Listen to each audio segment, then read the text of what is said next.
Welcome back to another live episode of Spurs in Focus post-game reaction.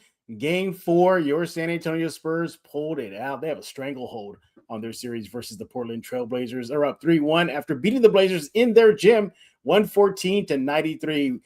Again, welcome everybody. We appreciate it. You see that guy on your screen right next to me. That is Mr. Rudy Campos with the Sports Answer. Make sure to follow him on X. Spurs.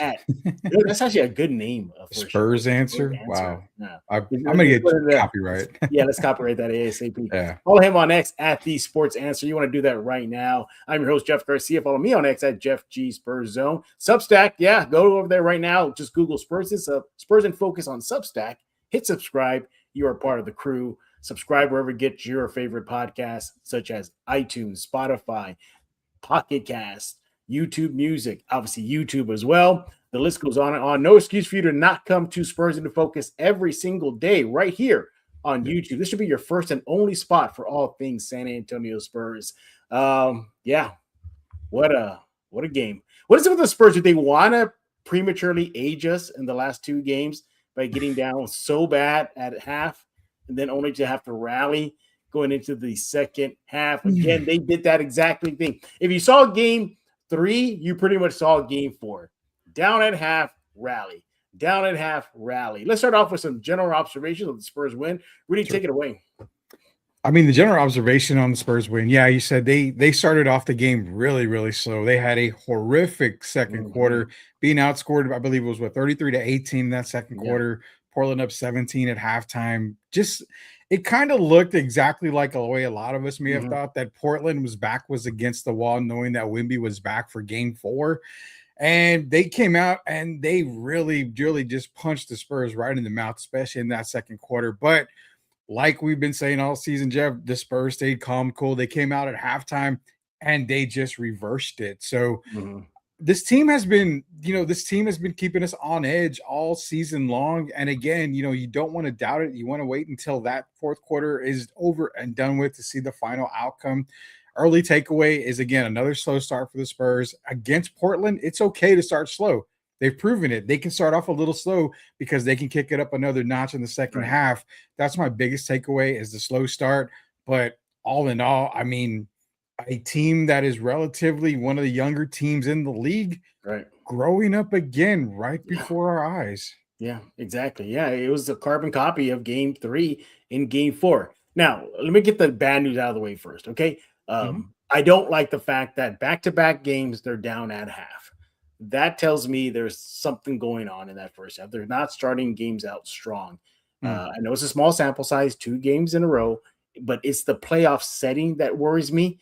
And whether they face Denver or Minnesota, I think either of those two teams do not let a young Spurs team crawl back into games as the Blazers have done in their last 2 games in 3 and 4. That is, I mean, you even said it before we even started the recording or the live show, I should say. You were like, Jeff, there's really not much bad to talk about. Well, there is, because that first half, again, digging themselves in the hole.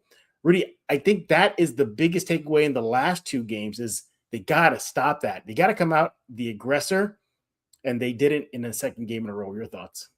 Yeah, I mean, especially against teams like Denver and Minnesota, who one was going to potentially be their second round opponent. Those types of teams, if you get off to a bad start, you continue to struggle, and it's a really big climb up that big mountain, especially against the way Minnesota's been playing lately against Denver. Physicality's on another level. Jaden McDaniels looks like he wants to be the defensive player of the year. But you're right. They got to start off very fast. And again, there's very few things I didn't like about this team today in San Antonio. The only thing I could point is that second quarter. I mean, they just looked completely lost. They completely looked battered. It just didn't look very good for San Antonio. But again, the slow starts, it's okay, I think, right now against Portland. Portland is very inexperienced, just like San Antonio is when it comes to playoffs. We talked about Scoot Henderson. He scored as many points as you and I did today in game 4. So, yeah, I mean, when he's not going, it's tough for the Blazers to win. All in all, I mean, they got to get off to a fast start. But again, it's just starting out for San Antonio. They're still getting a feel for the playoffs. Only a few of them have been in the playoffs in their career. Darren and maybe Luke Cornett has probably had, even Harrison Barnes, they've had some good playoff experience. I'm okay with the slow start against Portland. I'm not okay with it in rounds 2, conference Yeah, final, and then the yeah. finals. Yeah. That has to clean up. And to his credit, Mitch Johnson did acknowledge that. Mhm, He did say that even though this was a win, after the game, he did say there's still a lot to work on. mhm. And he highlighted, being the aggressor, playing with consistency, playing together. Obviously, the second half changed all that. We'll get down in a bit, but some of the ugliness in the first half. I mean, you mentioned that second quarter. My goodness, they were outscored 33-18 by Portland in Mhm. the second quarter, led to a 17-point deficit at half, 58-41. The Blazers were out rebounding the Spurs, 28-18 at half. They were out shooting the Spurs 45% to the Spurs 34%. Yeah. Either just getting to the line, 13 trips to the free throw line to the Spurs, 4 trips to the free throw line. That again, that was an ugly half. I'm glad they came out like gangbusters in the second half. We'll get to that in a bit. But Rudy, can you almost forgive them considering this is a young team and they're just kind of they are getting their feet wet in the postseason. No, the forgiving part, I said I understand they can get off to a Yeah. slow start and it's okay against Portland. Doesn't mean I forgive them. I mean, Mhm. you can get away with it in the regular season. You can start off very slow, and you know what? You're like, okay, that's one game in the regular season. We can bounce back. In the playoffs, it's all about adjustments. You know, the Blazers are making the right adjustments. They're just not able to continue that Yeah, adjustment exactly. through the entire game. They're starting off very fast against San Antonio, but again, coming out of halftime, Mitch Johnson and the coach staff gets together. They put in a brand new game plan. It seems to be working. So in the playoffs, it's a totally unforgivable Mhm. thing for a team that is one of the best teams in the league, record wise, and I mean, stat wise as well, to continually have slow starts these past Right. couple of games. It is concerning. I'm not going to lie. It is concerning. But again, is it forgivable? I'm going to say no, Okay. not in the playoffs. The playoffs are a Yeah. totally different atmosphere. You do not want to come out slow in each and every game because it will bite you in the butt. Yeah, and it almost did again to the Spurs. Fortunately for the Spurs, they had a tremendous second half. Again, if you saw Mhm. game three, you pretty much saw game four. Just is carbon copy. The Spurs just came out of the half and just took over the game. Let's get to the real deal. Mhm. That is the second half for your San Antonio Spurs, outscoring the Blazers 73-35 advantage Spurs. They were down 17 at half, and they go on to win by 21. So pretty good Yeah, numbers there for the Spurs. yeah, How about a turnaround? And they just did everything right, out rebounding the Blazers 22-11 in the second half, committing more assists, 15 to the Blazers, 3 in the second half, connected on shots. They were a scorching 66% shooting from the field in that second half to yeah. the Blazers 33%. The Blazers just went cold. They just went cold. Now, credit the Spurs defense for that. And that was my biggest issue with the first half, was that their defense was almost non-existent. It came alive in the second half, getting aggressive. They got to the free throw line 13 times with the Blazers 10 overall. And of course, I mean, knocking down the threes. That was something heading into the postseason. I was worried about the Spurs, is that it is a 3-point happy NBA era right now, Yeah. and the Spurs don't connect on them. That could be the difference between a win and a loss. Fortunately, the Spurs connected on them on the second half, connected on 8 3-point shots, while the Blazers connected on 3. That was 20% shooting from the 3 line for the Blazers. I mean, my goodness, it's a flip. It's a flip. And I'm glad, at least in this series, they're showing they have a switch. They could turn it on. But again, this is an unproven Blazers team. We'll see if they can. Well, they cannot do that for sure versus the Denver or Oh no. Minnesota at all. We're not talking about the tall French elephant in the room, and that is Victor Wembanyama. He made his return to the Spurs after going through the NBA concussion protocols, and he had himself a game, 18 points. I'm sorry, no, excuse me, 27 points and 11 rebounds for the game. Do you don't think the Spurs need him? Well, they definitely do. All right. He was a plus 28 when he was on the floor. Huge advantage to the Spurs. Your thoughts on Wemby's playing? Don't forget, I mean, the 7 blocks and 4 steals, and I said it right, Mm, 4 steals. I mean, that was the one department that you and I talked in the preseason where can Wimby get enough steals to maybe yeah. get that quadruple double that we've talked about Mhm. or anything? seeing him get 4 steals it's great. But the play that he came back, from concussion protocol, looked like he Hmm. didn't really skip a beat. I was a little concerned at the beginning of the game only because he did miss his first few shots. He came up short on the first 2 3-point attempts that he had. Right. Normally, when that is, it's kind of the focus part. When you're coming up short, the jumper's really not Yeah. working very well. But he bounced back. He got the easy buckets after that. He knocked down a three. He was you know what, Jeff? I haven't said this much about Wemby, but he was really attacking the basket, Yeah, really he getting was. physical down low. That's the victor that's going to take this team to an NBA title when he's able to dominate the paint the way that he did and defend the rim the way that he did. Everybody plays better around him. When you look at the plus minus for all starters, Stephon Castle was the worst at plus 17. No, I'm sorry. Devin Vassell was plus 14. But Hmm. even Stephon Castle didn't have to play 30 minutes tonight. He only Yeah. played 26. He was in foul trouble, but it's okay. You kind of got him a little bit of rest. Wemby, on the other hand, you couldn't have asked for a better game in a return from a concussion than you got out of Victor Wembanyama. Hmm. 27, 11, 4, and 7. Whoo, man. You always give me crap about the generational talk, and I told you I'm peeking my head through the bushes, and I got both eyes looking out now. So we may be there very soon here. Breaking news. Rudy's going to start giving him the generational label. Is that true? Are we there? We're not there I yet? I said I'm peeking through the bushes, Jeff, with Okay. both All eyes. right. I'm not quite out the bush yet right there. Yeah. You have the generational label, though, already. I heard that. I didn't. I did. Yes. Me Yes. personally, I am generational. Definitely. Yes, yeah, it definitely is. Hey, everybody, we thank y'all for stopping by this live episode of Spurs in Focus post game reaction. Spurs beating the Blazers in game 5 by 114-93. Yeah, another comeback win for the Spurs. My God, they can start calling them the comeback kids. I hope not. I'd rather them not be the comeback kids because that tells me Cardiac. that they're just coming out of deficits because eventually that well will run dry. Yeah. Eventually, they're going to go up against a team that's going to say, oh, we have you down. We're going to break your neck. And I Yeah. think that's what we should worry about. They can kind of get away with it with Portland. They definitely can't get away with that should they move on and face either Denver or Minnesota.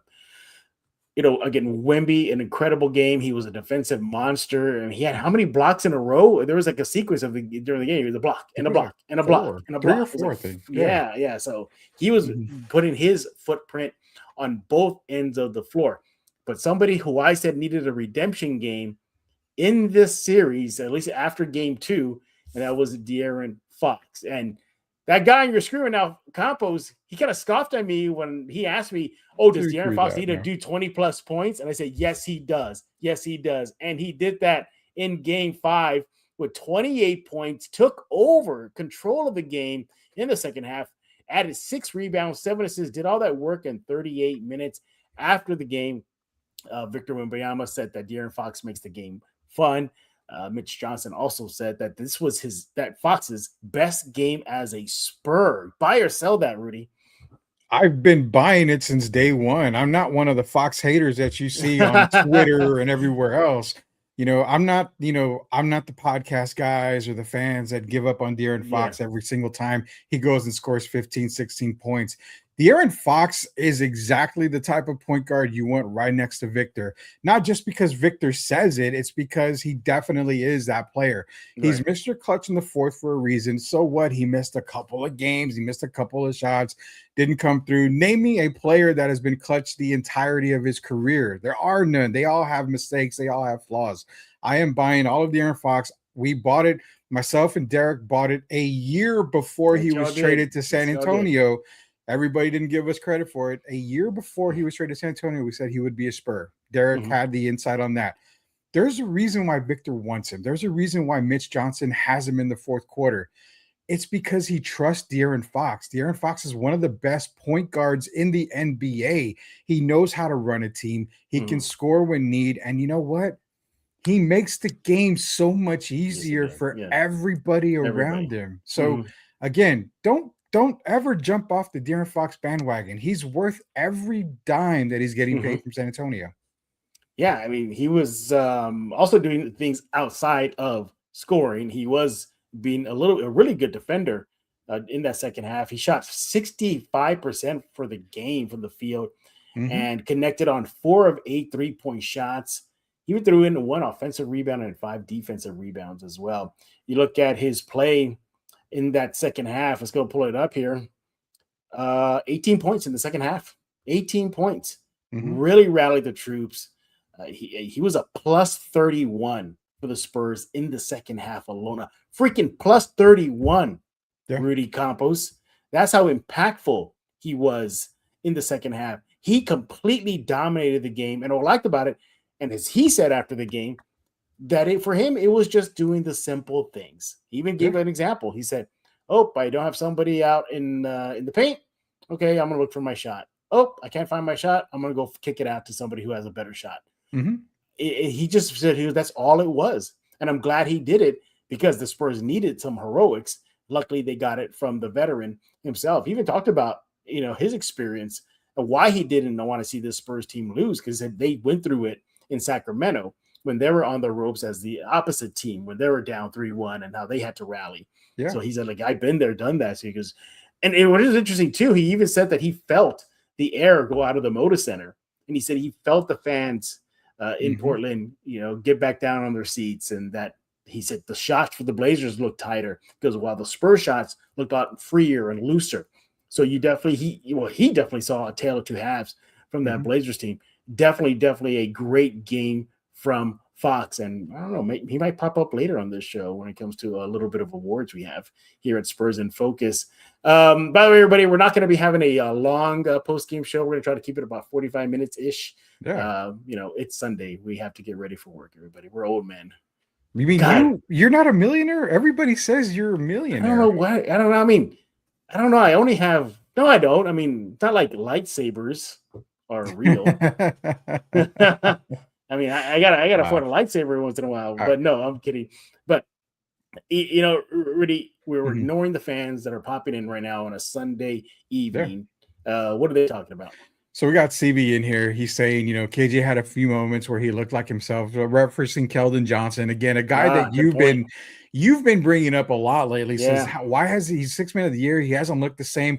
I remember our last live show. I said it's maybe because of matchups, and Hmm. today he kind of attacked the basket a little bit more. Hmm. If you didn't really notice it or take notice, Keldon was there in the fourth quarter during this massive Spurs run too that they had in the fourth. So he's getting the love by Mitch Johnson. He's getting the playing time. He scored 9 points, but again, it's just the presence of Keldon Johnson to Hmm. get down, get downhill, get to the basket. He made a big difference today. I'm glad other people are noticing. Do you still worry about KJ? No, I'm not worried. I think if he could just give you that, then we're good. Because I think you're right. I think it does come down to matchups, and maybe the Blazers just present something to him. He can't be as effective as he saw during the regular season, but again, he did chip in his way, being aggressive, scoring those points when they needed, and he was key defensive. He had some key defensive stops for the Mhm. Spurs as well in that second half. All in all, it was just great. Notice it felt like the Spurs have been doing rope a dope on the Blazers in the last two games. You Yeah. just leaning on that rope, leaning on that rope. Go ahead, get it out of your Mhm. system, get it out of your system, and then they come back and just pop them in the mouth in the second half. Um, Look, whatever it takes, it works. But again, that this cannot. That's the only worry I have from this series so far is they cannot sustain these deficits and keep on getting themselves in a hole moving Yeah. forward. Any other comments? Yeah, we got a few here. JC the T, man. Shout out to JC the T. Says, bring it home, get some rest, let the Minnesota Denver Yes, fight, win that. Bring key. on Boston. He says, Boston's gonna be a whiles away. I don't even know if Boston gets through Philadelphia as quickly as most people Mm-hmm. think. So he's got that comment. JG is in here. Says, Jeff, Fox gave us what we wanted. He stepped up and looked elite. Mitch Yep. said this might be his best game as a Spur. You did mention that. Great compliment here from Spurs.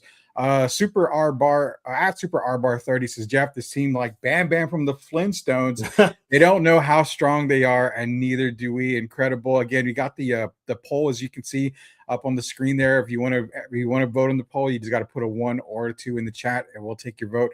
Last comment here from JC before we move on. Fox with 27 sneaky points. Another one of those DL scores.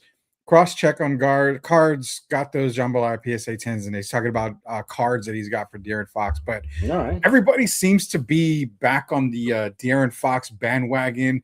Honestly, I sold all your seats for those of y'all that jumped out to true De'Aaron Fox How fans. much did you So, hike up the prices now? They want to come back um, in. I was steady at $150 per seat. Ooh, steep. People were saying I need to give you at least 50 because I'm not buying it. I did not. I held on, and Yeah. now the price just doubled after this game. Double after one game. Well, hopefully he will Mhm. do that in the closeout game in game 5. Again, Sure. we'll talk about that later on this week here at Spurs in Focus. A guy that we're not talking about, and I think deserves some love, is Devin Vassell. Yeah. Devin Vassell did not have a good start to the game. He only had 2 points in that first half. Mhm. He had a couple rebounds, a couple assists, went 1 for 2 from inside the 3 line in 19 minutes, shot 33%. But in that second half, 9 key points, 4 key rebounds in the second half. He did that in 15 minutes and upping his shooting as well to 75% shooting from within the 3-point line. Yeah. He had a block, he had an offensive rebound, 3 defensive rebounds. The list goes on and on. He was a plus 26 for the Yeah. Spurs in the second half. After the game, Mitch Johnson gave him some love, telling everybody that, hey, Vassell didn't have like those big time. Wow, look at the numbers jumping off the box score Yeah. sheet here. I mean, Devin did all that but what Devin did in the second half was helpful in their comeback. He also mentioned this, that he now turns to Devin Vassell as a stabilizing force for the Spurs whenever they need that stabilizing force on the court. So technically he is a veteran. He's a veteran in the NBA. That's what veterans do. Talk about Devin Vassell. Yeah, Devin, I think there was a spot there where he scored a couple of baskets in a row for San Antonio. He's starting to get a little more comfortable, and that's something that's going to be scary for the rest of the league. If he gets a little more comfortable, similar to the way he started the season for San Antonio, if we get that kind of Devin Vassell, good God, you're adding a 5th scorer on this team that can be the main guy on one of those any given nights, especially against a team like maybe Minnesota or someone down the line. Devin, what we've always said about Devin is that we expected him to be the next two-way player, the next two-way guy. And he's not quite there just yet, but he doesn't have to be. Devin's one of those guys where he's going to come in, he's going to knock down a couple of those shots. And you know what? If needed, Jeff, to take over a game, Devin Vassell has shown in the regular season he can take over a game. He can be that guy to knock down consistently, a 3-point shot, to get to the basket, to make that little jumper from the elbow. Devin is going to be a very big focal point moving down the road in the playoffs here. But again, I like what I see because he's not forcing his shots. He's not making something happen. Everything's just kind of falling in his lap. Yeah. And again, all these guys are growing right before our eyes. And it's getting to be, you're honking on Military Street and it's not even 10 o'clock yet in the evening. I can hear him right now. I live in downtown San Antonio. I am not kidding. I can literally hear them out my window here in downtown San Antonio. So the party is on in SA. Hey, real quick about Devin Vassell, though. In the second half, he goes 4 for 6 from the field. Just an efficient shooting. He had a 1 3-pointer. He had 1 at the rim.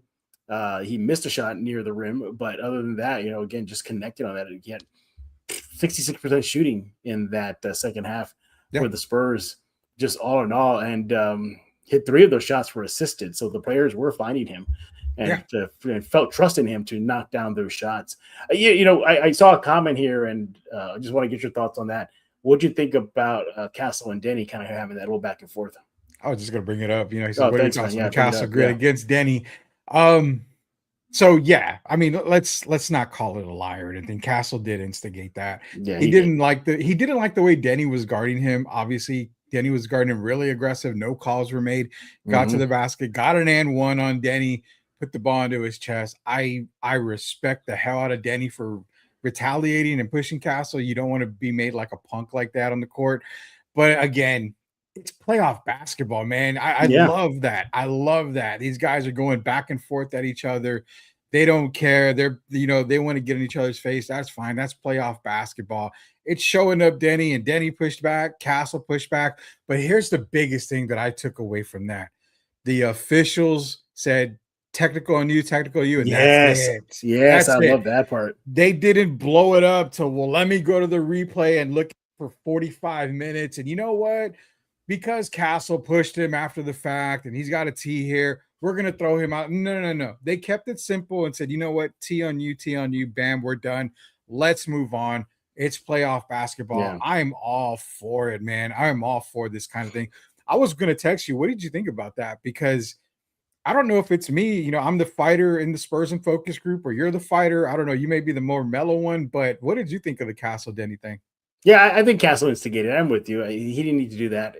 I would have minded. He could have done it the other way. He could have maybe tripped at him, and instigated Denny maybe to retaliate. Mhm. But look, you're right. It's playoff emotions right now. You even saw it in the Minnesota Denver game. Joker literally ran across the court to get McDaniels, saying, "Hey, why are you running up the score?" And then, a near brawl almost broke out. So you're going to see that in a lot of these series. And guess what? Spurs is probably going to get more intense whether you face Minnesota or Denver. Oh, yeah. So be ready for that. But my God, I mean, I just love Castle's dog in him. I'm glad it didn't cost him an ejection. I'm glad it didn't cost him something where the league has to get involved and maybe suspend him. So there will be a fine. There will be a fine. Yeah, there will be a fine, but Yeah. just don't suspend him for Game 5. No, and we're good. But if he gets Denny looked like he was out to kill somebody. Did you see that look in his face? Yeah, Denny. We can't use those choice of words that he said on the replay that I saw. Yeah, but yeah, he looked like he was out for blood on that. Yeah. I mean, again, it's similar to the Jokic McDaniels thing, man. I mean, Jokic felt that his team was being showed up and he fought for it. Castle put the ball in Denny's chest and Denny didn't like it. You're kind of showing him up in the team, and you don't want to be a punk like that, obviously. No, So don't. Denny had red in his eyes, and it's going to be interesting to see. It's going to be interesting to see Game 5 because something like this, it's kind of like baseball. When something happens in a game, it carries over into that next game. I'm wondering if it's going to carry over into Game 5. Do we see a hard foul on Stephon Castle? I mean, no, I see it the other way around. I think the Blazers are going to do hard fouls on the Spurs. As long as they keep their hard fouls away from Wemby, I mean, the other guys I think can actually take care of themselves on that. Yeah. So that's the way it's. You know who's kind of a low key instigator too that doesn't get recognized for that? Champagne. Yeah, watch him in the game, man. He throws little elbows every once in a while. He snaps at some of the players very low key. Yeah, but no, again, overall, when I look at this game, I just love the fact that it's bad that the Spurs are having deficits to climb out of. That's not good. You don't want to go down that route.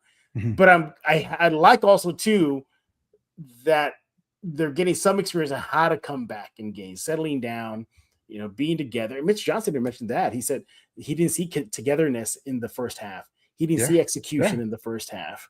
He saw it in the second half. He said they weren't even running to the rim as much as they were, and the numbers prove it. They just were all out of sorts. Let me get your thoughts on this. Why do you think in the last two games they're coming out looking flat and having to, dig themselves out of a hole? Is it simply a road game? Is it simply the bright lights? Is it simply let Portland get it out of their system and let's take care of them in the second half? So I'll give you a tale of two tapes here. The first tape being Game 3 was, I think Tiago took the game film from Game 2, kind of expanded it, knowing they weren't going to have Wemby. He put a really good game plan in place to start that game. You saw Drew Holiday get off to a fast start. Scoot Henderson got off to a fast start. Yeah. So I think what it was the physicality in Game 3 in the beginning. They attacked the basket. They were just knocking down shot after shot. That was the adjustment that Tiago made. Now, Game 4, there's a different tale, a different side of this is what I saw. And it's the fact that you got Victor Wembanyama back. Mm-hmm. To me, Mitch is right. They didn't look together, but they didn't look as focused and they didn't look to attack as much as they did at the end of Game 3. Here's the reason why I feel that is probably the case. Because Victor was back, they played too careful.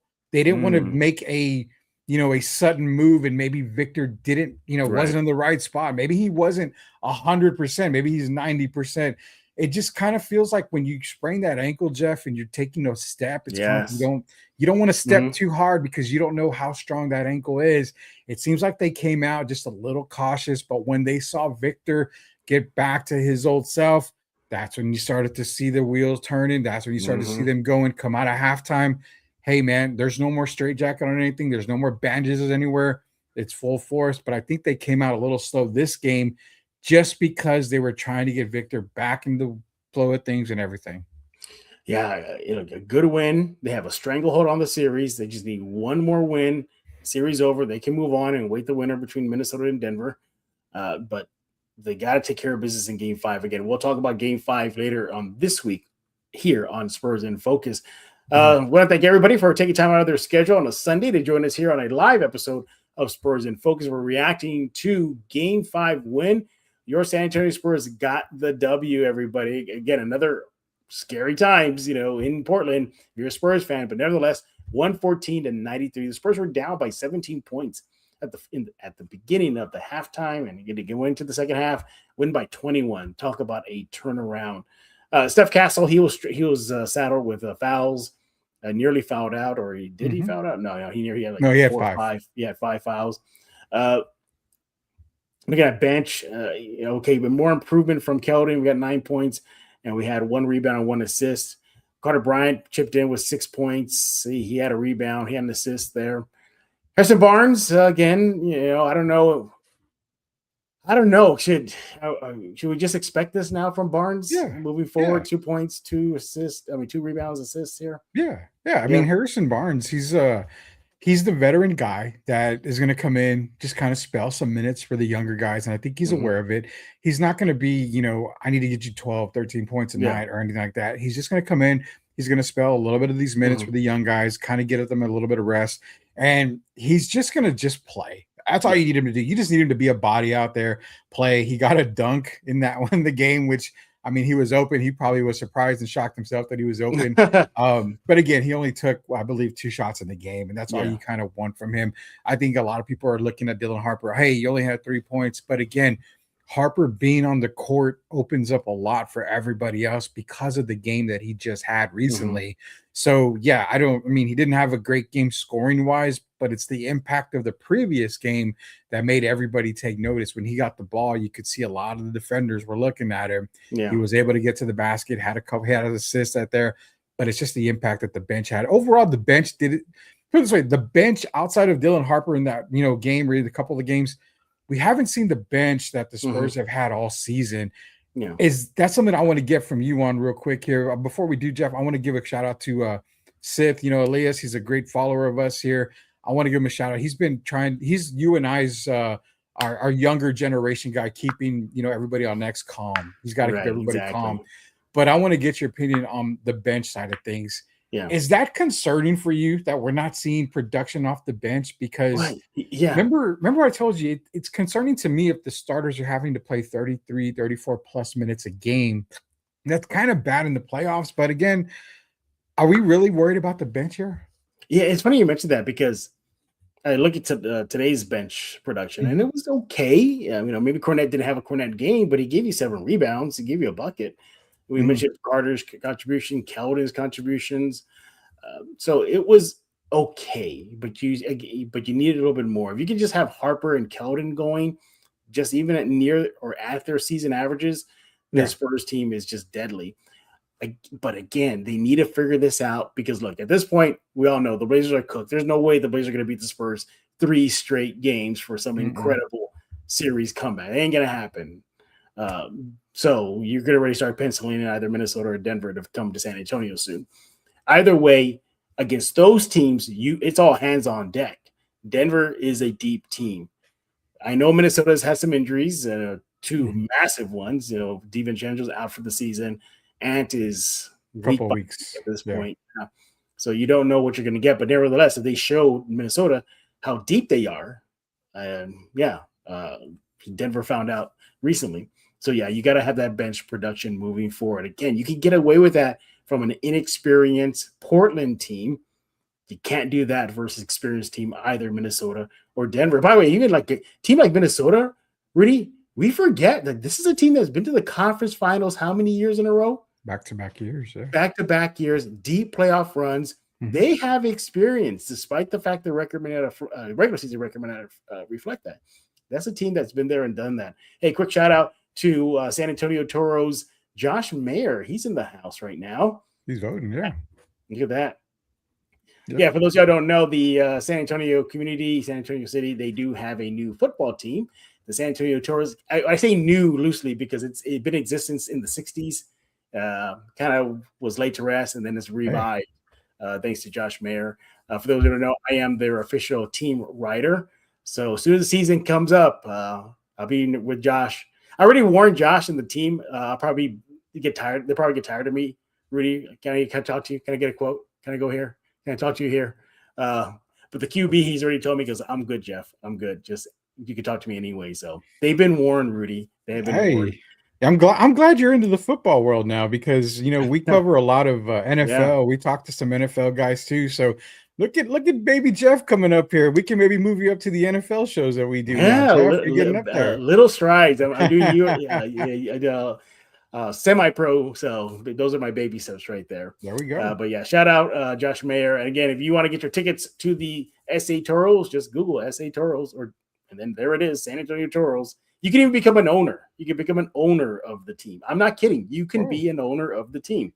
Wow. Go look to the website right there. So if I become an owner, do I get to make owner decisions? Can I cut players? Can I trade players? You might want to talk to Josh about that. I don't know how much do I have to put in there in order for me to start making. That's definitely a conversation you need to have with Josh. So we appreciate the love, Josh. Thank you for stopping by here at Spurs in Focus Live. We're getting close up to it. We're going to get to some of your comments in a bit, but it's that time of every show. We're looking at 3 areas. What was the turning point of the game? What's the standout stat? And who's the player of the night? So let's go into that. Rudy, what do you want to start off with? You pick. Put me on the spot. You pick. Okay. Let's do standout stat.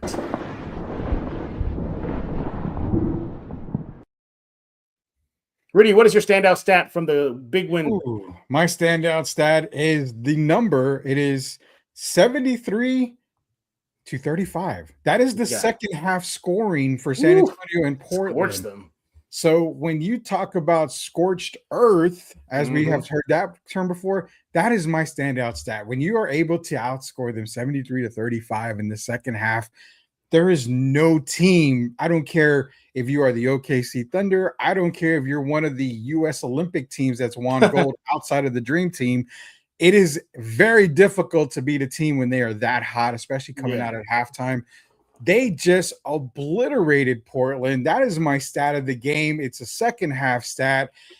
And I am sorry, Blazer fans, but Clyde Drexler is not walking through that Clyde door. Drexler.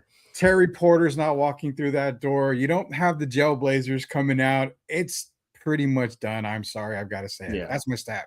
Yeah, thanks in large part to that guy you see on your screen right there. I mean, he just took over. Where are the haters, Jeff? Where are the haters? So they're not showing up in the comment section, that's for sure. Exactly. I'm scrolling through Twitter. I don't see no hate on the Earth. Where are the haters? By the way, Josh is gonna like what's going on the moment I take off Fox's image here. Switch out to the Toros cap. Wow. See, you get a cap. I'm gonna have to go. I'm gonna have to become an owner to get a cap now. You'll probably get all the caps if you want to. For me, the turning point of the game was once again the Spurs had a massive run in the second half. They were a plus 19 between. Well, first of all, the score was 58-41 in the third period with actually from the start of the period. And then the Spurs go on a plus 19 run to about the 4-minute point of the third period. And then they had the lead already 64-62. Now, in that run, Vassell scored 9 points. Again, shout out to Vassell. He went 4 for 4 from the field in that run. Perfect shooting. He hadn't even added 4 rebounds. He was key to the Spurs run that took over the game and ultimately led to the win. In that run, Castle, 3 points and 3 assists doing his part. The Spurs were just red hot for the start of the third to almost to the end. They connected on 4 7 3-point shots in that run, while the Blazers were held to 2 of 15 shooting. They did not make a single three during the Spurs run. That is my stat, the standout stat here at the Spurs in Focus. All right, let's see if we can trip up Rudy here. Let's see. I'm going to go with this one.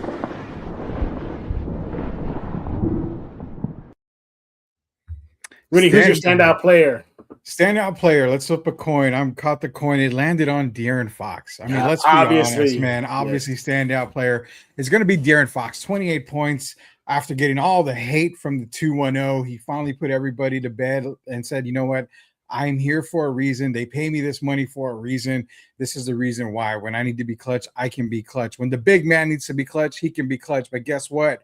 For everybody that don't like me in San Antonio, I've got a 7'4" guy that There you loves me go. in San Antonio, and that's all that matters.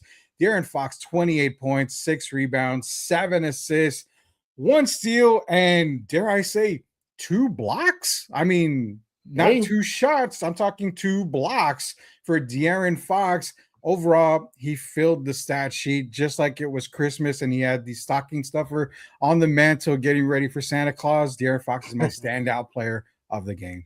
I knew you were going to go with Fox, and it was obvious. Yes, he Of deserves it, but course.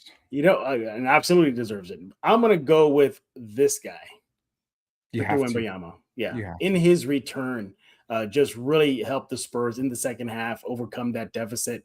18 points in the second half for your San Antonio Spurs. Threw in 4 rebounds. He was a perfect 8 for 8 from the free throw line in the second half.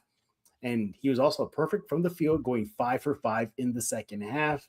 He was a plus 31 in the second half for the San Antonio Spurs. By the way, interesting too. He got into foul trouble. I thought that was going to do him in the second half. He had 3 fouls, but he played through it. And he Mhm. gave you 3 steals and 1 offensive rebound, 4 second chance points. What stands out to me is just the defensive impact he made in the second half. Yes, scoring is important, but the defensive impact he made. I mean, we mentioned that earlier in the show. Yeah. That sequence where he had like back to back to back blocks are just going nuts right there. 5 blocks in the second half alone. He was a big reason, one of the big reasons why the Spurs got the W. I am going with Victor Wembanyama as my standout player. All right, let's go with the last one here, and that is the turning point.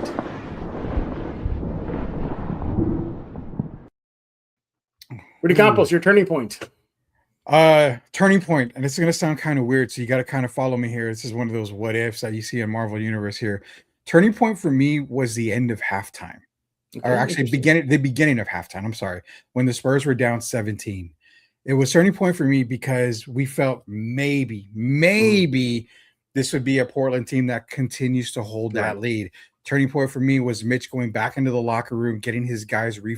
refocused, them coming out of the locker room on a 13-0 run. Yeah. That's to start the game. You bring the game back down to 4 points. It's within reach. So again, I love the fact that they went into halftime down that big, but I even loved more that again, calm, cool, collective, this San Antonio Mhm. Spurs team.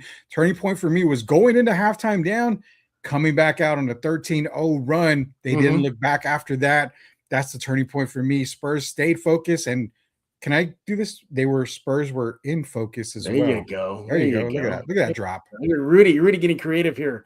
For me, it was another run, the final nail in the coffin that put the Blazers to sleep. I'm talking about the fourth period. The Spurs were well in control, but the Blazers were still hanging in there. They weren't completely knocked out. Well, the Spurs, well, they served them up a platter of knuckle sandwiches and just put them in the grave and said, you know what, this game is ours. Fourth period, they went on a plus 16 run in the fourth quarter from about the 9-minute point till about the 4-minute point of the fourth period. The score was still close to start that run. It was 80 to Mhm. 76 Spurs with a slim lead. At the end of that run, Rudy, 101 to 81 Spurs with a commanding 20-point lead. In that run, that's where De'Aaron Fox took over. He had 10 points, 2 of 2 from the 3 line. Mhm. Keldon Johnson stepped up in that run, 7 points off the bench. It was a perfect shooting from 3 of 3. And they capitalized on turnovers. Surprisingly, Holiday had 4 turnovers in that Spurs run. The Spurs made 8 of 8 shots in that run and also 11 points off some of those turnovers. And they even had 4 steals. So they got it done offensively. They got defensively. That was my turning point of the game. Okay, we got a few more minutes. Rudy, any shout outs, any comments you want to highlight before we put a bow on this? Yeah, Sith with the Go Spurs Go. He said the turning point was his tweet that he did tweet out on X. So we'll have to Yeah. go back and look at Why that. is he always popping his collar for? You notice that he's Uh trying to pop his collar a I lot more think now. he learned that from you and I. The confidence there, it's Ah, yes. growing on the Sith man there. You got in Campos 210 says Go Spurs Go. Let's bring it back home for the win. Mhm. It says Portland beat themselves. Yeah. That's kind of So an interesting yeah, that's an interesting take take. there because you could maybe see that they beat themselves, but man, it's just that Spurs run. I don't know if Portland beat themselves there because maybe a timeout at a certain spot would have helped Yeah. us Portland. I don't know.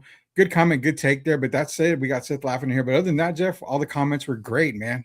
Awesome. Awesome. Well, thank y'all guys for tuning into this live episode of Spurs in Focus. And we'll definitely have a new episode of Spurs in Focus to start your Monday. We're going to get away from the X's and O's in the games. We have a special guest for Monday. We'll definitely get back on track on Tuesday as we'll go into game 5. Hopefully, it will be a closeout game. Rudy, you want to give your quick prediction?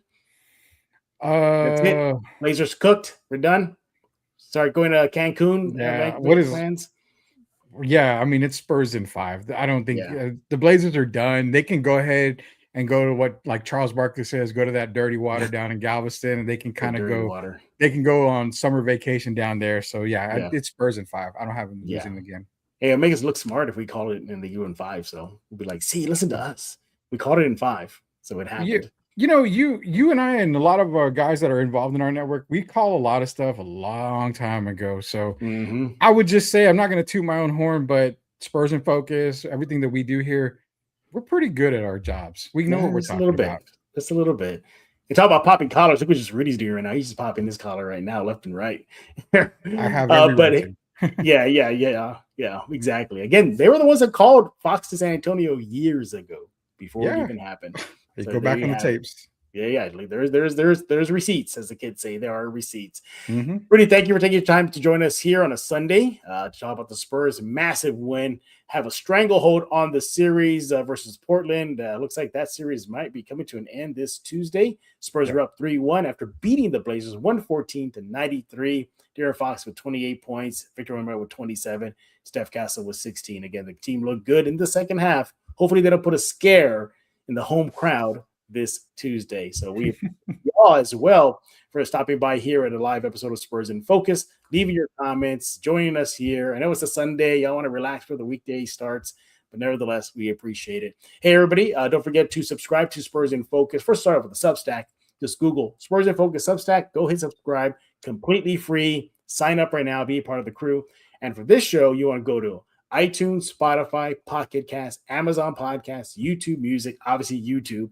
Hit subscribe. Let's get those numbers higher and higher. And by the way, Spurs in Focus should be your first and only spot for all things San Antonio Spurs. Yeah, don't go anywhere else. Ignore everybody else that you see online and on YouTube. You just want to come to Spurs in Focus for all things San Antonio Spurs. We'll be back tomorrow, as mentioned, with a new episode of Spurs in Focus. So for my good buddy, my co-host here, Mr. Rudy Campos with the Sports Answer. He is on X at the Sports Answer. Follow him as well. I am Jeff Garcia, and well, you're now in focus with Spurs in Focus.